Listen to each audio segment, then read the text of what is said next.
Assalamualaikum warahmatullahi wabarakatuh.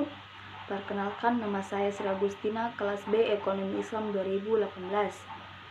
Baik, saya akan menjelaskan materi tentang konsep dan aplikasi murabaha. Yang pertama, definisi murabaha. Murabaha adalah transaksi penjualan barang dengan persetujuan harga dan margin yang disetujui oleh penjual dan pembeli. Pembayaran atas akad yang membedakan murabaha dengan jual beli adalah penjual harus membayar kepada pembeli harga barang pokok yang dijualnya serta jumlah keuntungan yang diperoleh. Contoh transaksi jual beli murabaha. Andi membeli sebuah laptop seharga 4,8 juta, kemudian ia menjual kembali tersebut kepada Umar seharga 5 juta. Andi memberitahukan kepada Umar mengenai harga awal laptop tersebut, yaitu 4,8 juta. Kemudian, dasar hukum murabaha. Dalam Islam, perdagangan dan perniagaan selalu sepakat dengan nilai-nilai moral, sehingga semua transaksi bisnis yang bertentangan dengan kebijakan hanyalah kebajikan. Terdapat dalam Quran surah An-Nisa ayat 29. Hai orang-orang yang beriman, janganlah kamu saling memakan harta sesamamu dengan jalan yang batil, kecuali dengan jalan perniagaan yang berlaku dengan suka sama suka di antara kamu. Dan janganlah kamu membunuh dirimu, sesungguhnya Allah adalah Maha Penyayang kepadamu. Dan Quran surah Al-Baqarah ayat 275, Allah telah menghalalkan jual beli dan mengharamkan riba. Kemudian rukun dan syarat murabaha.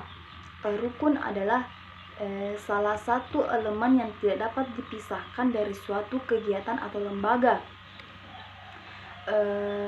sehingga tidak ada salah satu elemen tersebut terdefinisi dinyatakan tidak sah atau lembaga tersebut tidak eksis. Kemudian rukun murabaha ada 5, yaitu pihak pembeli, pihak penjual, barang yang dijual, harga, ijab dan kabul. Syarat murabaha ada 4, yaitu para pihak yang berakad harus cakap berhukum dan tidak dalam keadaan terpaksa. Yang kedua, barang yang menjadi objek transaksi adalah barang yang halal serta jelas ukuran, jenis, dan jumlahnya. Yang ketiga, harga barang harus dinyatakan secara transparan dan mekanisme pembayarannya disebutkan dengan jelas. Yang keempat, pernyataan serah terima dalam ijab kabul harus dijelaskan dengan menyebutkan secara spesifik pihak-pihak yang terlibat dalam akad. Kemudian murabaha dengan permintaan pembeli. Murabaha dengan permintaan pembeli maksudnya ialah bila ada dua pihak di mana pihak pertama mengajukan permohonan atau permintaan kepada pihak kedua untuk membelikan suatu barang, kemudian pihak pertama akan memberikan keuntungan. Contoh, Andi sedang membutuhkan sebuah laptop dengan spesifikasi tertentu seharga 5 juta. Namun ia belum mencukupi uang untuk membelinya. Kemudian ia meminta Umar untuk membelikannya terlebih dahulu. Kemudian Andi membalikan keuntungannya sebesar 500.000. Pembayarannya nanti bisa tunai atau angsuran. Kemudian transaksi di atas umum terjadi di lembaga keuangan dan masyarakat saat ini. Namun transaksi murabaha dengan model seperti atas hukumnya masih diperdebatkan di kalangan ulama. Secara garis besar, murabaha dengan permintaan terdiri atas 2, yaitu dengan perjanjian mengikat dan tanpa perjanjian mengikat. Kemudian murabaha dengan perjanjian mengikat. adanya dua belah pihak yang membuat perjanjian yang mengikat di antaranya mereka, di mana pihak A mengajukan permohonan kepada pihak B untuk membelikan suatu barang. Kemudian pihak A akan membeli barang tersebut dengan memberikan sejumlah keuntungan. Perjanjian tersebut dibuat sebelum barang dibeli dan perjanjiannya mengikat kedua belah pihak.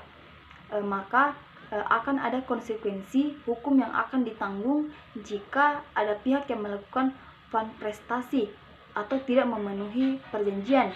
Contoh, Andi mengajukan permohonan kepada sebuah bank atau lembaga keuangan untuk membelikan sebuah mobil dengan harga 150 juta. Kemudian Andi dan pihak bank sepakat bahwa Andi harus memberikan keuntungan sebesar 5 juta. Kemudian mereka membuat perjanjian, namun barang yang menjadi objek perjanjian belum ada atau belum dibeli oleh pihak bank. Adapun hukum murabahah model tersebut diperdebatkan di kalangan ulama. Jumhur ulama mutakhirin mengharamkan model semacam ini karena adanya perjanjian mengikat bahwa pihak kedua mengharuskan pihak pertama untuk membeli barang tersebut. Nah, ada beberapa dalil.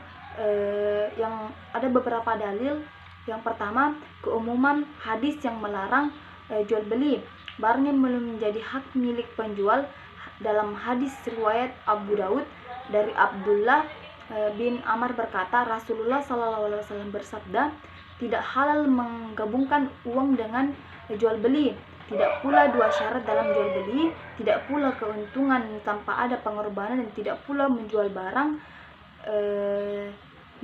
yang tidak kamu miliki. Yang kedua, keumuman larangan yang berlaku dalam hadis yang melarang jual beli barang yang belum di tangan penjual, yaitu riwayat dari Ibnu Umar radhiyallahu anhu, sesungguhnya Rasulullah SAW bersabda, barang siapa yang membeli bahan makanan maka janganlah ia menjualnya kembali hingga ia selesai menerimanya.